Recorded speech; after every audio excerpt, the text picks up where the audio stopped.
विधानसभा निवडणुकीमध्ये दणदणीत विजय मिळवत 3 पक्षांचं महायुती सरकार सत्तेवर आलं। पण यातील शिंदेंच्या शिवसेना आणि राष्ट्रवादीच्या नेत्यांमुळे फडणवीस सरकार सध्या टीकेचं धनी ठरतंय। दोन्ही मित्रपक्षांमुळे बदनामी सहन कराव्या लागणाऱ्या भाजपनं आता सावध पवित्रा घेतलाय। बघूयात याविषयीचा हा रिपोर्ट।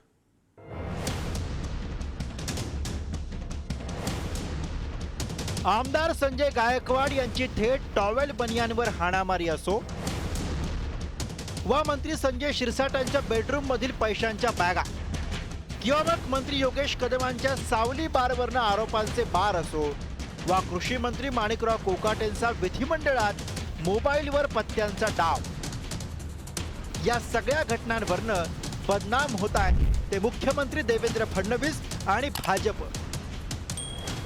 मुंबईमधल्या गुंड टोळ्या आमच्या टायकलवाडीमध्ये एकीकडे अशा प्रकारच्या मारामाऱ्या करायच्या। कालचं कृत्य हाणामारीचं सगळ्यांनी पाहिलं, आमदार निवासचं पाहिलं, संजय शिरसाटांच्या नोटांनी भरलेल्या बॅगा पाहिल्या आणि ट्रॅपची प्रकरणं पाहिली आणि देवेंद्र फडणवीस फक्त या सगळ्यांचं समर्थन करीत भाषणं करतायत।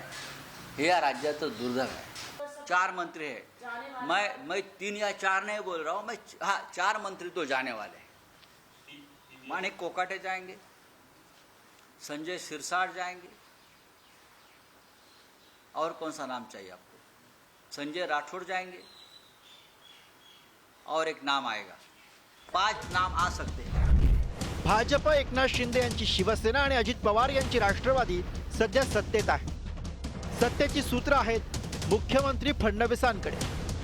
नेहमी सरकारची प्रतिमा लोकांसमोर चांगली जावी यासाठी ते स्वतः प्रयत्नशील असतात। पण याच देवाभाऊंच्या सरकारमधील काही मंत्री आणि आमदारांमुळे त्यांच्या प्रतिमेला तडा जाऊ लागलाय। विधिमंडळ आवारामध्ये आमदार गोपीचंद पडळकरांच्या समर्थकांनी केलेल्या मारहाणीवरून सरकारवर प्रचंड टीकाही झाली। त्यामुळे पावसाळी अधिवेशनात खुद्द देवेंद्र फडणवीस सभागृहात चांगले संतापले। सर्व आमदार माजलेत अशी लोकांची भावना झाल्याचं म्हणत फडणवीसांनी आपला राग सभागृहात व्यक्त केला। आपण हे लक्षात घेतलं, ही प्रतिष्ठा काही कोणा व्यक्तीची नाही, इथे बसलेल्या प्रत्येकाची प्रतिष्ठा या ठिकाणी खराब झाली आहे। आज या ज्या शिव्या बाहेर पडतायत त्या काही एकट्या पडळकरला किंवा यांच्या माणसाला नाही पडत आहेत। आपल्या सगळ्यांच्या नावाने या ठिकाणी बोललं जातं की हे सगळे आमदार माजले म्हणून। जरा काही गांभीर्याने घ्या। ही प्रत्येक गोष्ट अशी पॉलिटिसाइज करून आपण महाराष्ट्रातल्या जनतेला काय सांगणार आहोत जयंतराव? हे बरोबर नाहीये। अशा प्रकारे समर्थन करणं योग्य नाहीये। मित्र पक्षातील आमदार आणि मंत्र्यांमुळे एकीकडे प्रतिमा खराब होत असताना फडणवीसांनी स्वतःच्या आमदार आणि मंत्र्यांना कानमंत्र दिल्याची माहिती खात्रीलायक सूत्रांनी दिली आहे। ज्या चुका मित्रपक्षाचे मंत्री आणि आमदारांकडनं होतात त्या चुका आपल्याकडनं होऊ नये याची काळजी घेण्याच्या सूचना त्यांनी पक्षातील आमदार आणि मंत्र्यांना दिल्या। तसंच शिवसेना आणि राष्ट्रवादीबाबत माध्यमांशी बोलणं टाळा अशाही सूचना दिल्याची माहिती सूत्रांनी दिली आहे। त्यापेक्षा अधिक पक्षांचं सरकार असतं त्यावेळी स्वाभाविकपणे सर्वांनीच एक जबाबदारी घ्यायची गरज, एकत्रितपणे काम करताना एकत्रित जबाबदारीने काम केलं पाहिजे। टीका विरोधकांचं काम आहे टीका करणं, पण त्यातली वस्तुस्थिती त्यातलं वास्तव हे आपण तपासून बघितलं पाहिजे। आणि जी 2-4 प्रकरणं सांगतायत त्या सगळ्या प्रकरणावरनं एक गोष्ट लक्षात येते की यामध्ये राजकारण जास्त दिसतंय, वस्तुस्थिती कमी।